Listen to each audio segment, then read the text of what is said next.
So yeah, here is an interview.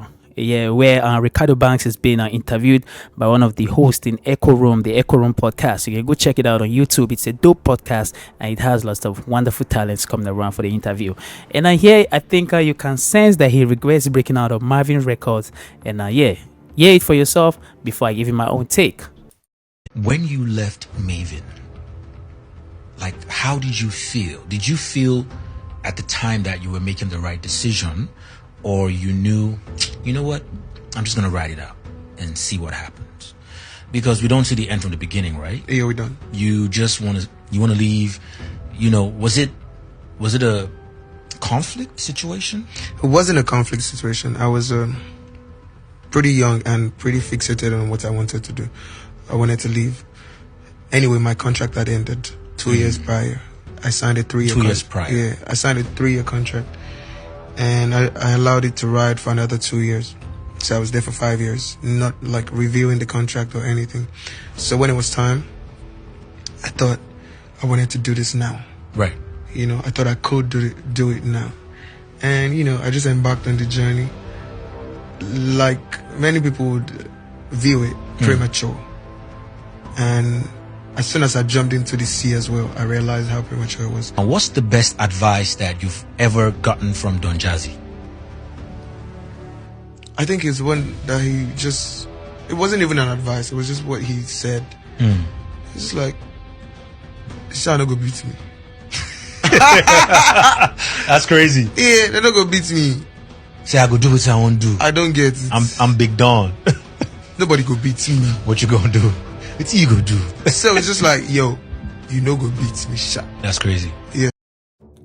Yeah, there you have it, Ricardo Banks, the famous Ricardo Banks that was giving us back-to-back hits right there when he was in Mavin's record, under Don Jazzy, under the Don Jazzy supervision, the Mavin's record, and it's something that I think has always happened with a lot of individuals. One time you hear and the next time you say you want to break out, and then when you break out, you realize that maybe you shouldn't have.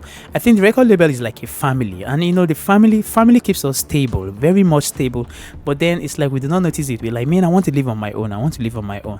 And I think that is why that's part of the reasons why online today you see a lot of people putting out a whole lot of memes. They say, our teachers in school didn't teach us that as we grow, our bills grow, and here we are facing life on our own, and there's no one helping us navigate it. And so the record label is like a security blanket. I'm not saying that there are not artists that have broken out of the record label and made it, but I think what I'm really glad about Ricardo Banks is that he admitted that he broke out prematurely. And then it's like, the host said, you don't see the end from the beginning. And so maybe, in your mind, you think, all right, I have it all figured out. All I need to do is break out and then get right there on the scene and do the needful for myself. But then unfortunately, he broke out. And ever since he broke out, I think we only had one track from him. And if it is a Ibijan for your pocket, if you only have for your pocket, very nice song, mate. It's a nice song. Ozumba Obadue. It was a dope song, and I think it referenced the October 2020 conflict that happened where a whole lot of protesters were killed, and then the whole incident was buried underground. I mean, Ricardo Banks is a very bright talent, and all of a sudden, his exit from Marvin's record just signaled something.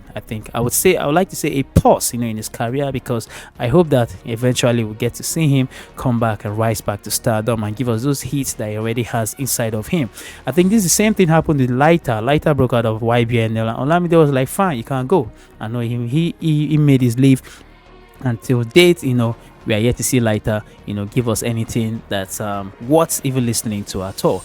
I don't know about Lukesh, but I think Lukesh was one time under YBNL, and since he left YBNL, I think we haven't had any dope song from him, if at all we've had one or two dope songs from him, we didn't get to hear it consistently as we had it from him when he was in YBNL. Record labels are really very protective. Record labels are like a security blanket for you. They provide most of the things. They give you stability and most stuff for real. And if you want to know that record label actually serve a whole lot of purpose, you need to ask a lot of independent artists.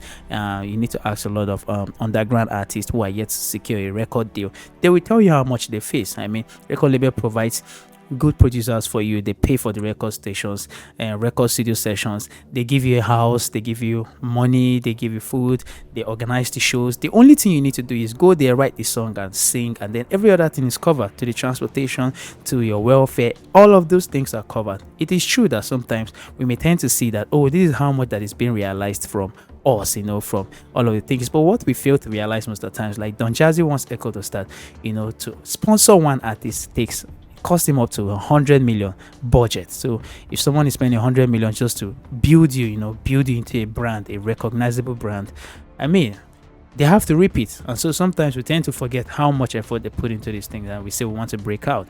If you watch the movie where Tupac was with Suge Knight, I think is it called All Eyes on Me? Some period in time, Tupac wanted to break out, and Suge Knight noticed that Tupac was a great deal, a big deal, and he didn't want to lose him, even though Tupac had, played his own part of the agreement, and then he said, man, this is East Rock, this is East Rock, not just the West Side. This is like the East Side record label deal of the Death Row. So he called this on the East Death Row, and the other one was the West Death Row. But then still, Tupac was still going to leave. But I think that was where the movie ended.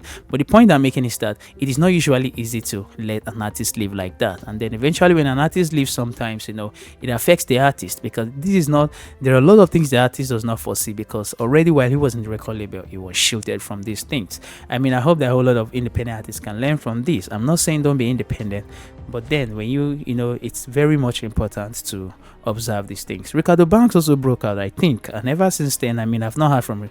Did I say Reekado Banks? Korede Bello, I think he broke out, and ever since then, it's been a while we had any song from him. I think he's still crawling back and trying to see how he can be revived again. It's not an easy venture, and I think that from my own experience, from what I've seen, I think that record labels still offer more, than being independent. It's okay to say you're independent and all of that, but still, record label, I think that they are still better off at the end of the day. They give you stability, they help you out in a whole lot of things. I mean, why kill yourself? Why kill yourself over these things when someone can do it and even have a lot of other people employed, in a way, yes, and have it out there. Man, it's big shout out, man, to Reekado Banks. I hope he picks up back. I hope we get to hear him back on the scene. I know it's not an easy thing. It's not an easy thing at all. And yeah, you can tell that he's secretly nursing his regret. But then I'm sure, at the end of the day, as a man, you have to pick yourself back up and just forgive whatever errors that you've made in the past. I hope that everything works out soon and we get to hear those hot bangers, man. Those hot bangers. Reekado Banks, you've been highly missed, and we hope to hear from you real soon. Yeah, that's it from me. Great Dave. I bring it for you raw. I say it like we say it in the street. I say it like we argue everywhere. I don't filter. I just put it out for you the way I see it, the way I hear it, the way I feel it. And yeah, it's up to you. Okay, I want to hear your take also in the comment section. If you disagree with me, I want to hear counter opinions. I want to hear if you agree with me. I want you to see that you like and then you subscribe. That's how it keeps me going. That's what fuels the channel, and that's what keeps me coming back again to give it this social commentary, like the way that I give it the finest, the best. Big shout out to everybody, and I'm out.